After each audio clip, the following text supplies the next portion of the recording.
2037 2 kg है ना? Okay. Oh, advance.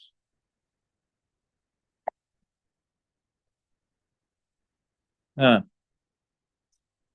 तो कितने से फेंका था बताओ? 20 मीटर पर सेकेंड से कितने एंगल पे फेंका था? 37 डिग्री पे। तो ऐसे जाएगा। यहाँ पे mg नीचे लग रहा होगा, और यहाँ भी mg नीचे लग रहा होगा। जब आप r क्रॉस f करोगे तो इसमें बताओ, r का परपेंडिकुलर कंपोनेंट f पे कौन सा होगा बताओ? ये हो जाएगा रेंज का आधा।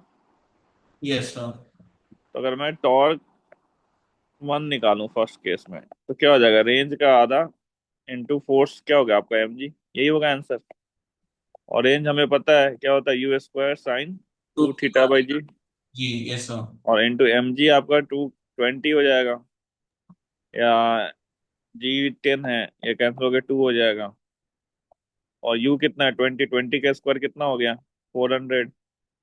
Sign 2 theta, 2 time sine theta कितना हो गया? 3/5। कॉस थीटा कितना हो गया? 4/5 इंटू क्या हो गया? 2। तो यहाँ से सॉल्व करो। 25 कितना होगा ये? 30, 15, 6, 16 हो जाएगा। और यहाँ से सॉल्व करेंगे कितना आएगा? 48 फाइनली। और इसको कैलकुलेट करो कितना आता है। सर करा तो ऐसे ही है, लेकिन आंसर तो अजीब ही आ रहा है मेरा तो। ये आ रहा है क्या आंसर सबका? चेक करो। नहीं आ रहा सर। इस मैंने करा ही इसी मेथड से सर। पता नहीं क्यों। मेरा भी नहीं आ रहा। किसी का मैच हुआ क्या? चेक कीजिए।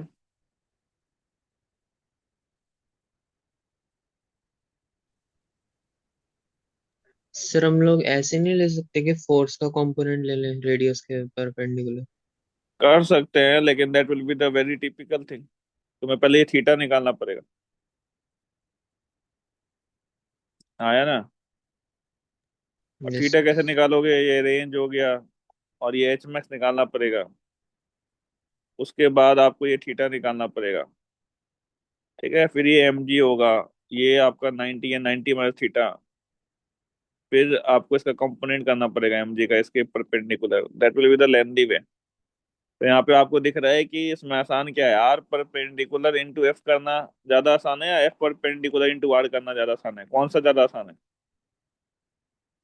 बोलो। सेकंड वाला। सेकेंड वाला फर्स्ट। आसान है। फर्स्ट वाला फर्स्ट आसान वाला। ना? सेकेंड में तो आपको थीटा निकाले करना पड़ेगा ना।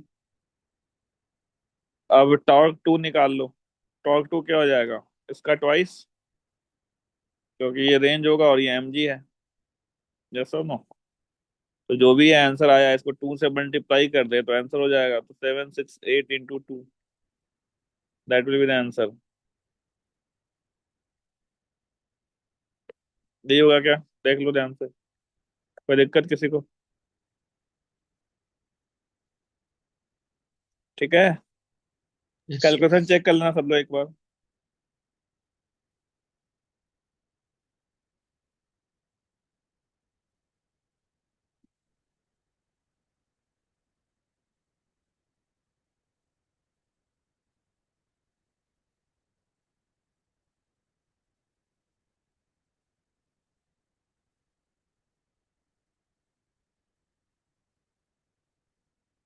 हो गया सर ये तो। हो गया। ओके।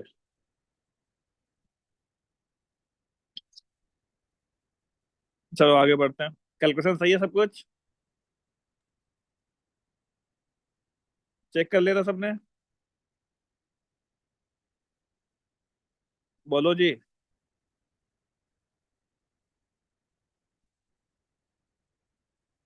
क्या आवाज नहीं आ रही क्या सबको? सही है सर, सही है। ठीक है। चलिए, तब अपन आगे बात करते हैं। ये हमने लिखा था टॉर्क अबाउट अ पॉइंट। हमने अभी क्या देखा? Torque about a point. अब हम देखने वाले हैं टॉर्क अबाउट एक्सिस।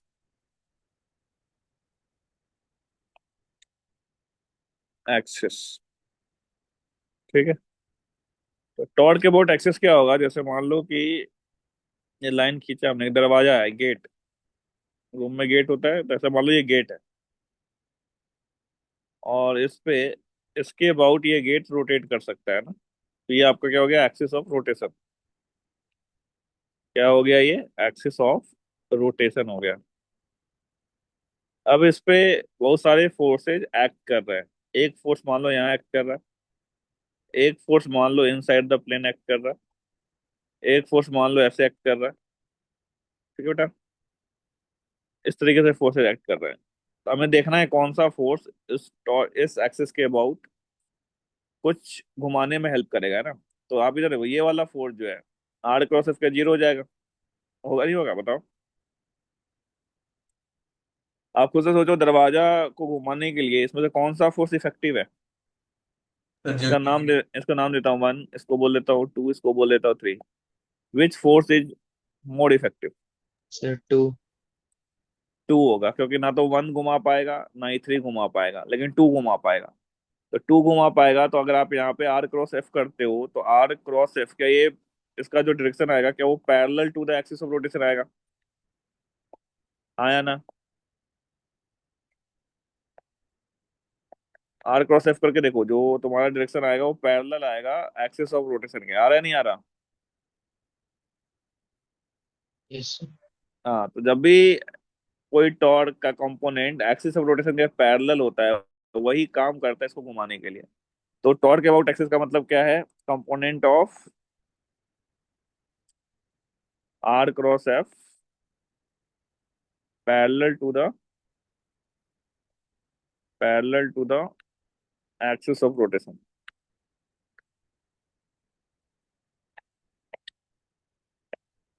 क्योंकि जब आप इस वाले का टॉर्क निकालोगे आर क्रॉस एफ, ये परपेंडिकुलर आएगा एक्सिस ऑफ रोटेशन, इसलिए इसका टॉर्क जीरो हो जाएगा। घुमाने में कोई हेल्प नहीं कर रहा, ये भी कोई हेल्प नहीं कर रहा, लेकिन ये कर रहा है, क्योंकि इसका कंपोनेंट जो है वो parallel to the axis of rotation है। समझ में आया क्या मेरी बात, आया ना। Yes sir. ठीक है, तो उसको नोट डाउन करो, फिर आगे देखते हैं।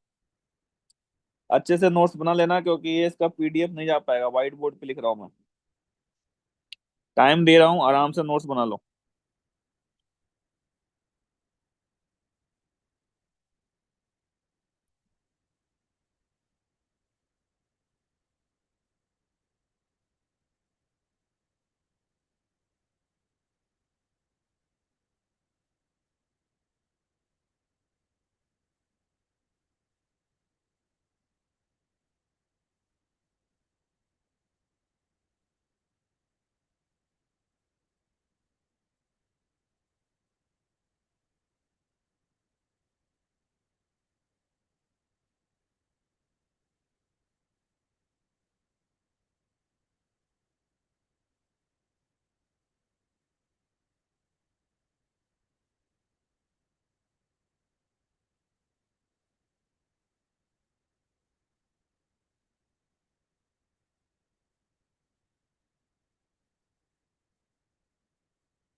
देख लीजिए, बताइए।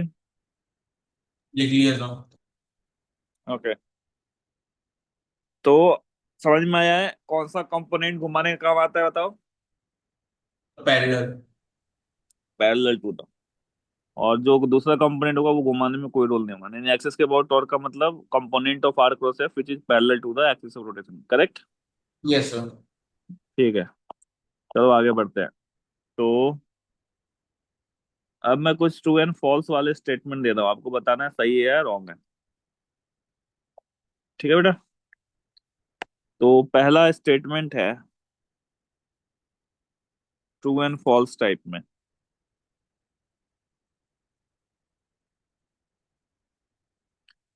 If net force acting on a system is zero, then net torque will also be zero about any point.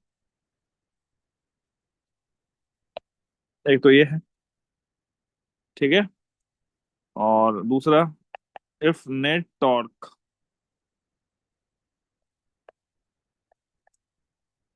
Is zero, then net force also be zero. Which statement is correct? Which is wrong? Give your answer with logic.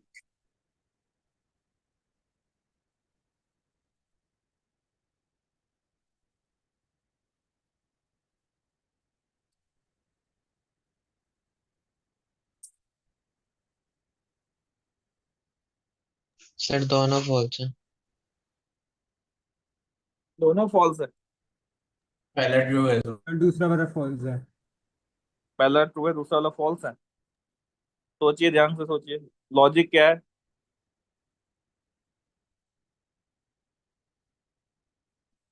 Sir पहला वाला false इसलिए होगा क्योंकि अगर net force zero है तब भी जो टॉर्क होता है उसमें आर का मल्टीप्लिकेशन होता है, तो उसकी वजह से हो सकता है जीरो ना हो। अच्छा, और दूसरा वाला इसलिए फॉल्स है क्योंकि जो टॉर्क है इसलिए फोर्स परपेंडिकुलर होना चाहिए। अगर कोई एंगल ऐसा लग रहा हो, अगर एंगल जीरो हो जाए तो टॉर्क जीरो होगा पर नेट फोर्स जीरो नहीं होगा। टॉर्क जीरो होगा but net force net zero force होगा। जीरो नहीं होगा, हाँ। मजा नहीं आया, इलस्ट्रेशन कोई ढंग का नहीं दिया आपने।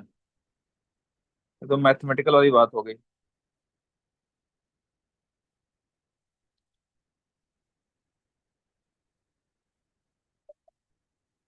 सर सपोज अगर एक ब्लॉक को पुश किया है, हॉरिजॉन्टल फोर्स अप्लाई किया है, तो टॉर्क जीरो होगा और नेट फोर्स होगा पर।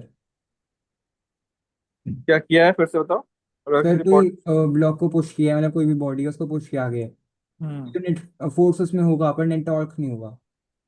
अच्छा, चलो मैं बताता हूँ, इधर देखो।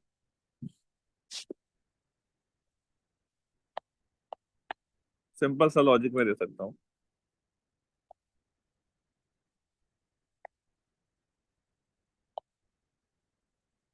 क्या हो रहा है, चल रहा, हाँ। मान लो एक रॉड है ऐसा, है ना। ओके। नेट फोर्स, इधर एक फोर्स मान लो लग रहा है, और इधर भी एक फोर्स लग रहा है। सिस्टम पे नेट फोर्स कितना है? जीरो। जीरो। यस। लेकिन अब मैं इसके अबाउट टॉर्क देखूं, तो ये भी इसको ऐसे घुमाएगा, और ये भी इसको ऐसे घुमाएगा, यानी net torque is not zero, है या नहीं? तो यानी पहला statement, net force acting on a system in zero, then net torque will also be zero, यानी ये क्या हो गया? फॉल्स। आई बात समझ में?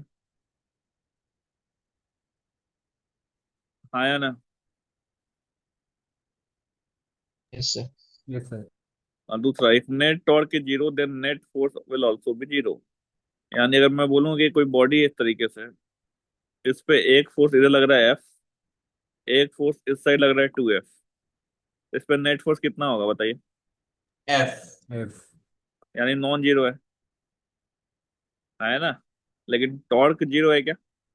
टॉर्क तो जीरो है, R yes. Cross F, R cross F दोनों ही जीरो है, यानी नेट टॉर्क जीरो है तो नेट फोर्स भी जीरो, ये जरूरी नहीं। नहीं है। ये स्टेटमेंट भी क्या हो गया? फॉल्स। बात समझ में आई है सबको? Yes sir. लिख लो, फिर आगे बढ़ते।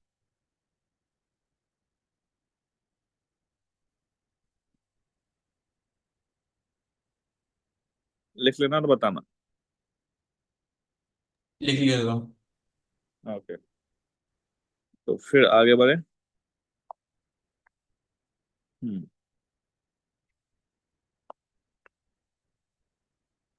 हम्म। अब एक और इम्पोर्टेंट कॉन्सेप्ट बताता हूँ, कि मान लो सेम बॉडी का एग्जांपल लेते हैं। एल लेंथ का बॉडी है,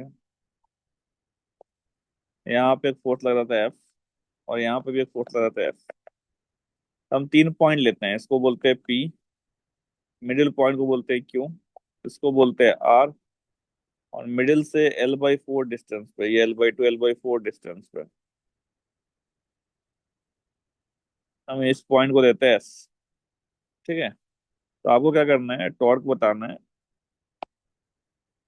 टॉर्क बताना है about P Q R S.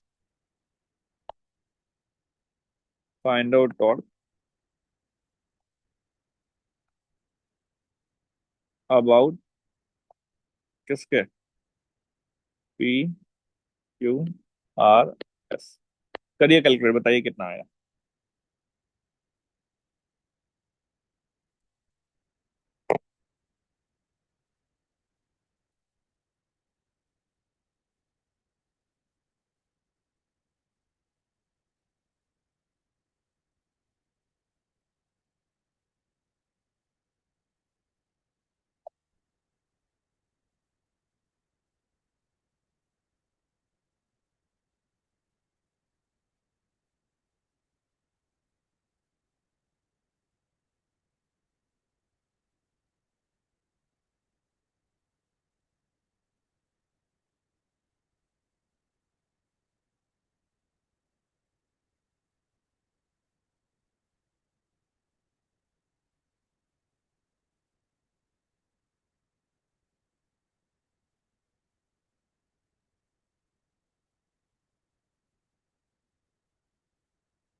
Sir चारों का RF आ रहा है। हम्म। तो देखते चेक करते हैं, और कोई बताएगा।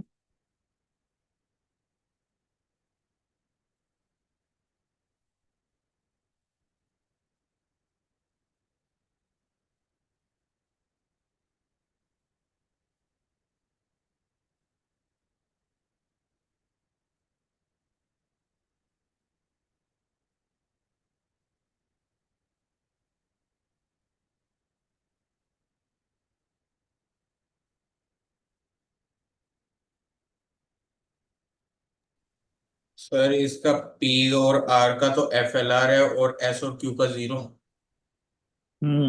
और कोई। फिर वही ए पी और आर का एफ एल है और एस और क्यू का जीरो होगा।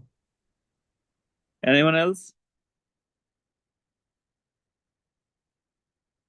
सर चारों का FL है। चारों का F L is the correct answer. तो अगर आप सबके बोर्ड निकालोगे, पहले हम पी के बोर्ड देखते हैं। किसका आया था चारों का एफ एल। सर पुरंजन। हाँ, पुरंजय। तो अगर आप टॉर्क अबाउट पी देखोगे, तो इसका तो जीरो हो जाएगा इस वाले कॉर्नर का। लेकिन इस वाले का होगा, कितना होगा, एफ इंटू एल। और डायरेक्शन किधर होगी, inside the plane. Similarly torque about Q देखेंगे, तो ये कितना हो जाएगा, F into L by two. Direction अभी भी अंदर है। और दूसरे का भी क्या हो जाएगा, F into L by two. Direction अभी भी अंदर है, ये दोनों ऐड हो जाएंगे तो कितना हो जाएगा, एफ इंटू एल, अंदर की तरफ। टॉर्क अबाउट आर देखते हैं, तो वो कितना आएगा, zero plus F into L. ये भी डायरेक्शन अंदर की तरफ है, एफ इंटू एल होगा। और लास्ट में अगर हम निकालें एस के अबाउट, टॉर्क अबाउट एस, क्या हो जाएगा, एफ इंटू, ये कितना हो गया आपका, L minus L by four. L minus L by four, ठीक है। Plus F into L plus L by two. L by to minus L by four होगा ना। और ये क्या हो जाएगा, L by two plus L by four. मैंने वो फर्दर सॉल्व इट, क्या हो जाएगा, एफ को कॉमन निकाल लो। L by two plus L by two L हो गया। एल बाई फोर कट जाएगा, तो क्या बच रहा है आपका, एफ इंटू एल। और ये भी क्या होगा, अंदर की तरफ होगा। क्या सबका टॉर्क सेम आ रहा है, हाँ या ना, तो बोलो। सर एक बार क्यू का दोबारा बताना। क्यू का, क्यू मिड पॉइंट है ना। Yes sir. तो ये कितना है, एफ इंटू डिस्टेंस कितना है, L by to. Yes sir. और इधर देखेगा तो ये भी एफ इंटू कितना डिस्टेंस है, एल बाई टू। ठीक है सर, समझ गया। तो हर एक अबाउट सेम आ रहा है। इसका मतलब एक चीज यहाँ पे कंक्लूजन क्या निकाल सकते हैं अपन, कि अगर बॉडी पे नेट फोर्स जीरो हो, तो टॉर्क हर एक पॉइंट के अबाउट सेम होता है, हाँ या ना। Yes sir. तो हम यहाँ पे कंक्लूजन निकाल सकते हैं, if net force acting on a system is zero, then net torque about every point will be same. समझ में आया? यस और no? Yes sir. Yes. Yes. तो लिख लो इसको।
देख लिया सबने?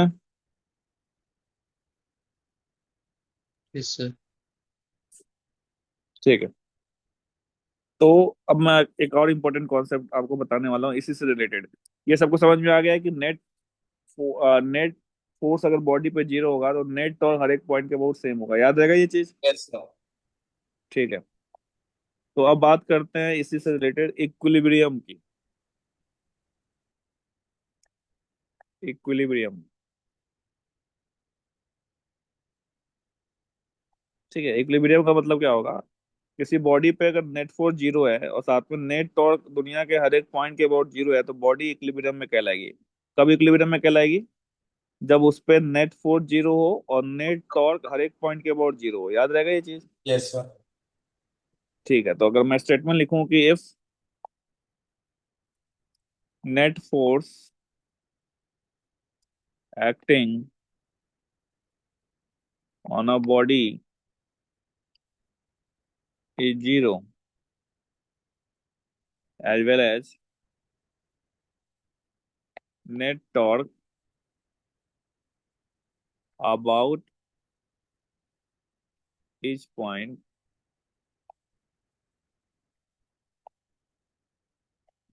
in a space is zero, then body will be at equilibrium.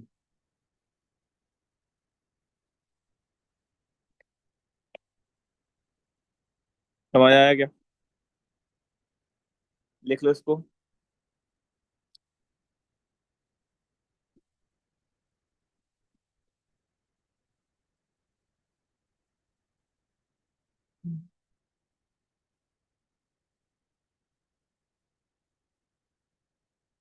Done? Yes sir. Yes sir. ठीक है। तो अगर मैं बोलूं कोई बॉडी को इक्विलिब्रियम में प्रूफ करना है तो एक तो क्या देखना पड़ेगा? नेट फोर्स क्या होना चाहिए? जीरो। और साथ में नेट टॉर्क ये भी क्या होना चाहिए? जीरो। अब अगर हम किसी बॉडी पे देखें नेट फोर्स तो जीरो प्रूफ हो जाएगा, लेकिन नेट टॉर्क हमें दुनिया के हर एक पॉइंट के अबाउट देखना पड़ेगा। तो अगर हम दुनिया के हर एक पॉइंट के अबाउट निकालने बैठे एग्जाम में तो बहुत टाइम लगेगा और ये इज प्रैक्टिकली इम्पॉसिबल। हाँ या ना? बोलो जी। Yes sir. Yes sir. लेकिन हमने अभी एक इम्पोर्टेंट पॉइंट पढ़ा था कि अगर बॉडी पे नेट फोर्स जीरो होता है तो हर एक पॉइंट के अबाउट टॉर्क क्या होता है? सेम। तो अगर बॉडी पे अगर हमने नेट फोर्स जीरो प्रूफ कर दिया तो किसी भी एक पॉइंट के अबाउट अगर आप टॉर्क को जीरो प्रूफ कर देते हो तो क्या दुनिया के हर एक पॉइंट के अबाउट टॉर्क जीरो हो जाएगा? हाँ या ना? Yes sir. क्या मेरी बात समझ में आई है? Yes sir. Yes sir. हाँ। ठीक है। तो अगर हम यहाँ पे जैसे आप इसको ऐसा लिख लो, तो ऑटोमेटिकली विल बी जीरो। इसको मैं हटा रहा हूँ, याद लिख लीजिए क्या सबने? Yes sir. ठीक है।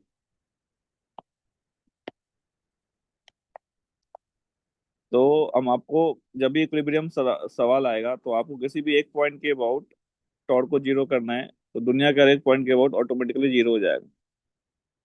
जैसे मैं आपको एक क्वेश्चन के रूप में समझाता हूँ। सिंपल सा सवाल लेते हैं कि एक रॉड है इस तरीके का, उसके कॉर्नर पे दो स्ट्रिंग बंधे हुए हैं। रॉड का मास मान लो m है। Find out tension in the string.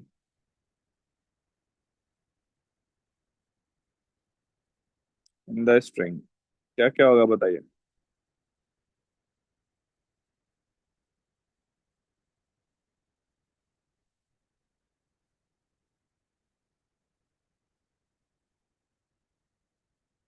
Rod का इसका मास m लिख लेना है ना।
Sir mg/2।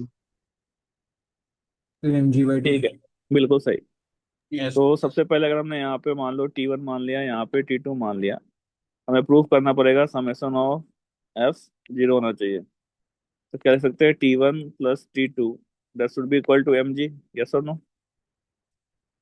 दूसरा, टॉर्क हमें किसी भी पॉइंट के अबाउट प्रूव कर दो। तो हमें तो किसी भी पॉइंट के अबाउट लिख सकते हैं, लेकिन सबसे ज्यादा आसान किसके अबाउट होगा लिखना? इसके अबाउट लिख दो। इसके अबाउट लिखने से फायदा क्या होगा? T1 का टॉर्क जीरो हो जाएगा। तो हम यहाँ पे देखेंगे सीधे सीधे, अगर मैं लिखूँ टॉर्क अबाउट ये वाला एंड A B C बोलता हूँ, तो टॉर्क अबाउट ए इसको जीरो करना है।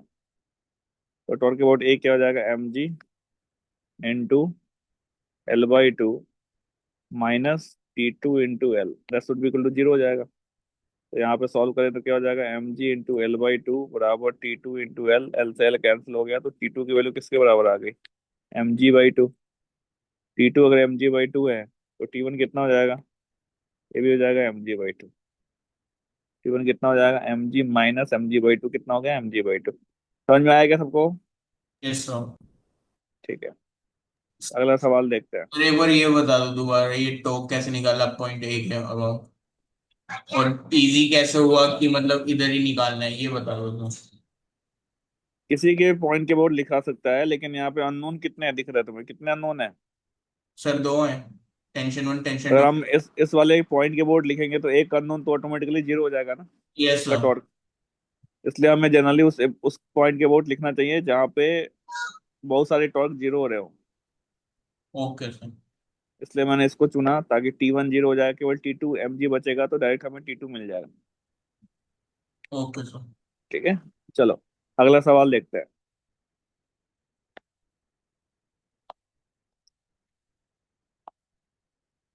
Next question is like this कि ये रॉड है आपका, मान लेते हैं 40 किलो का। यहाँ पे एक स्ट्रिंग बंधी हुई है और इसका लेंथ मान लो है 4 मीटर। तो यहाँ से 2 मीटर 3 मीटर पे एक ब्लॉक रख दिया जाता है इसके ऊपर। ब्लॉक का मास हो जाता है 10 kg। ठीक है, देन कैलकुलेट करना है calculate tension and strength.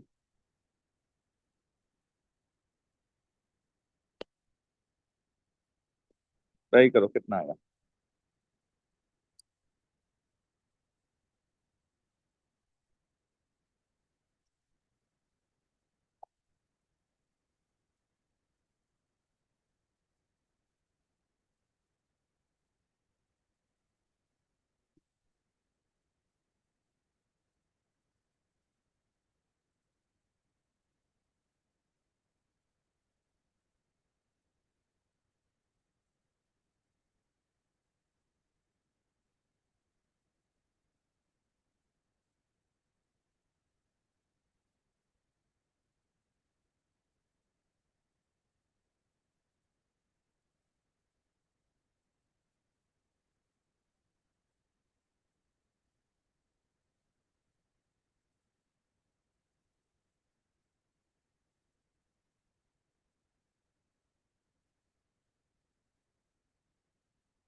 Sir ये आ गया 45 GB/2 और 55 GB/2।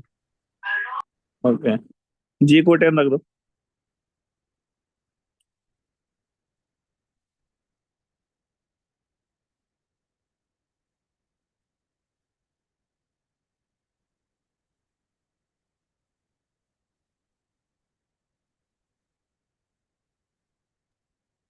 चेक करें सर फिर, वन सबका ट्वेंटी आ फाइव गया। और 375।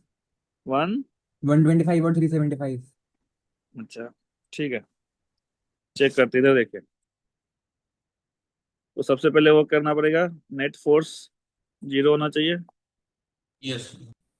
तो यहाँ पे क्या लिखे, T1 plus T2, that should be equal to कितना, 400 प्लस 100, यस। 500 हो गया। यस। आया ना? ठीक है। दूसरा टॉर्क, इसको मैंने T1 बोला है, इसको मैंने T2 बोला है। अब हम इसके अबाउट टॉर्क लिख रहे हैं। तो torque about A, net torque about A कितना होगा? ये 40 इंटू डिस्टेंस कितना है बेटा, ये कितना था, 2 मीटर हो जाएगा नहीं, और साथ में प्लस ये आपका 100 हो गया। ये 40 kg था ना, तो 400, 400 इंटू 2, 100 इंटू कितना हो जाएगा बेटा, 3, माइनस का हो जाएगा T2 इंटू ये 4, that should be equal to 0। Yes और no? Yes sir. When we further solve it क्या मिलेगा देखिए, 800 प्लस 300 बराबर 4T2, है ना। तो T2 की वैल्यू कितनी हो जाएगी? 1100 बटा 4, ये आपका आएगा T2। T2 आ गया, इसको जस्ट यहाँ पे पुट कर दे तो आपका T1 आ जाएगा। T1 की वैल्यू कितनी हो जाएगी? 500 माइनस 1100 बटा 4, कितना हो जाएगा ये? 900/4। सही है क्या? Yes sir. बस ऐसे सॉल्व कर सकते हैं। कोई दिक्कत किसी को? सर, किसी का मैच हो गया था? हम्म। ये रेडियस टू कैसे लिया आपने? हाँ, कौन सा वाला पार्ट? T sir 400 × 2। ये सेंट mg कहाँ लगता है बेटा? कॉर्ड के सेंटर पे। तो ये 4 मीटर टोटल लेंथ है, तो सेंटर कितना डिस्टेंस होगा? 2 मीटर। Yes sir. आ गया समझ में? Yes sir. ठीक है, एक सवाल और देखते हैं। तो क्वेश्चन इज, नेक्स्ट क्वेश्चन है, ध्यान से सुनेंगे। अ, एक ऐसे वॉल बना लो, ओके। और यहाँ पे एक रॉड ऐसे रखा हुआ है एम। रॉड का मास है 2 kg, 37 डिग्री पे ये इंक्लाइंड है। रॉड बोलो या लैडर बोलो, जो भी, लैडर बोल दो ज्यादा सही है। और इसका लेंथ है आपका 4 मीटर। ये आपका वॉल है और ये आपका ग्राउंड है। ठीक है बेटा। यहाँ पे फ्रिक्शन, और दोनों जगह फ्रिक्शन जो है वो प्रेजेंट है। Friction is present. ठीक है। तो आपको क्या करना है, फ्रिक्शन की वैल्यू बतानी है और साथ में नॉर्मल रिएक्शन की वैल्यू बतानी है। Try to solve. Mu given नहीं है, म्यू इज नॉट गिवन।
आया किसी का?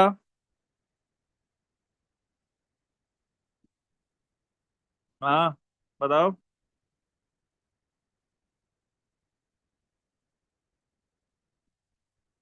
M I audible? Yes sir. हाँ, जल्दी बताइए।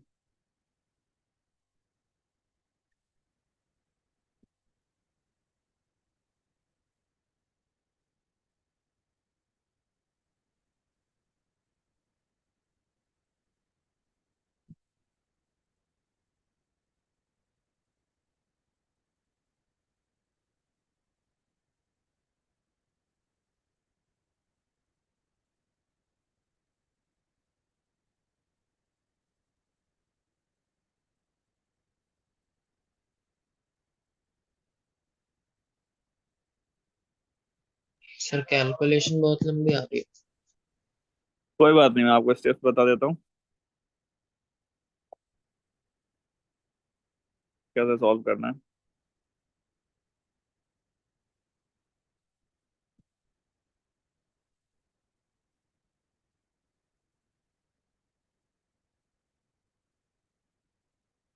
हाँ, इसको सॉल्व पहले एफबीटी बनाओ। एफबीटी क्या क्या होगा?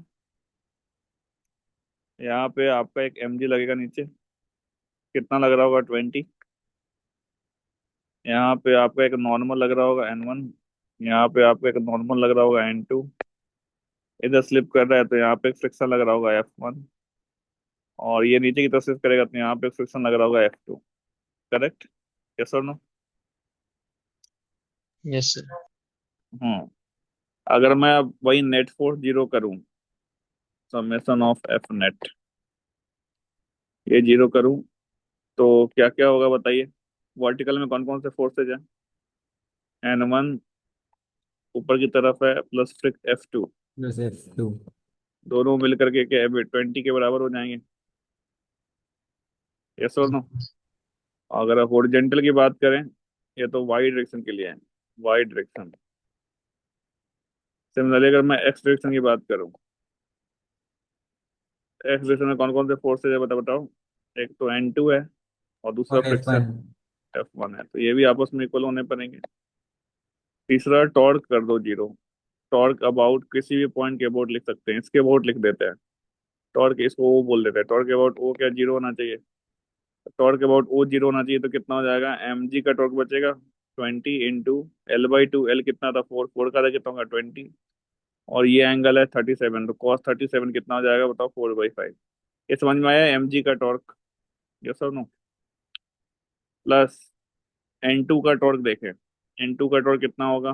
N2 इंटू इसका वर्टिकल कंपोनेंट कितना हो जाएगा? L sin 37। L sin 37 4 into 3/5। समझ में आया? साइन इसका परपेंडिकुलर कंपोनेंट ये हो जाएगा। अच्छा, और ये तो दोनों टॉर्क किधर हो गए? ये जो हमने mg का टॉर्क लिखा है, ये बाहर की तरफ घुमा रहा है। N2 का टॉर्क अंदर की तरफ है, फ्रिक्शन का टॉर्क भी अंदर की तरफ है, इसको ऊपर माइनस कर सकते हैं, इसको बराबर कर दिया। साथ में क्या हुआ? फ्रिक्शन का टॉर्क, फ्रिक्शन का टॉर्क कितना हो जाएगा? F2। हॉरिजॉन्टल डिस्टेंस ये वाला होगा नहीं, तो ये डिस्टेंस कितना हो जाएगा बेटा? 4 cos 37, यानी 4 cos 37 कितना हो गया? 4/5। सबका सम बराबर जीरो होना चाहिए, तो हमने यहाँ से लिख दिया। इसको जब सॉल्व करेंगे कितना मिल रहा है बताइए? 20 इंटू 2, 5 इंटू 4, 4 इंटू 2 8, 8 इंटू 4 32। 32 बराबर ये कितना हो जाएगा? 12/5 इंटू प्लस 16। 16/5 F। ये सारे इक्वेशन सॉल्व कर लोगे, you will get the answer. हाँ या ना? सर एक बार ये दोबारा बता दो ये। कौन सा? Torque about point. Okay sir, ये वाला तो समझ आ गया सर। जो हमने निकाला ये सर mg के अबाउट, हाँ, इसके बाद m2 के अबाउट और t2 के ये f2 के। अरे इसके अबाउट टॉर्क निकालोगे तो N1 का टॉर्क जीरो हो जाएगा, यस और नो? Yes sir. F1 का टॉर्क भी जीरो हो जाएगा। Yes sir. mg में लगाओ ना R परपेंडिकुलर इंटू एफ, तो R परपेंडिकुलर लिखेगा तो क्या हो जाएगा? L/2 cos 37। Yes sir. अच्छा, और N2 का टॉर्क लिखेगा तो R परपेंडिकुलर क्या हो जाएगा? ये जो रॉड है इसका परपेंडिकुलर ये आ जाएगा। हाँ ये तो होगा वो सर। कितना हो जाएगा, 4 sin 37, तो 4 sin 37 लिख दिया, और डायरेक्शन क्या अपोजिट होगी mg के, टॉर्क के, यस सर, यस सर। तो माइनस उधर जाके प्लस हो जाएगा। और F2 के लिए फिर ये वर्टिकल हॉरिजॉन्टल कंपोनेंट लेंगे, आर का परपेंडिकुलर फ्रिक्शन पे कौन सा हो जाएगा, ये हो जाएगा कंपोनेंट। तो ये हाँ कितना हो जाएगा तुम्हारा L cos 37, तो 4 × 4/5, ये सॉल्व कर लिया। इक्वेशन नंबर 1 2 3 4, 3 है, एक इक्वेशन ये है, एक इक्वेशन ये है, एक इक्वेशन ये है, इनको सॉल्व करोगे you will get the answer, हाँ या ना। Yes sir. चलो फिर मिलते हैं नेक्स्ट क्लास में, ओके बाय, टेक केयर। लिख लिया था सबने? एक सेकेंड रुक जाओ सर। हाँ लिख लो।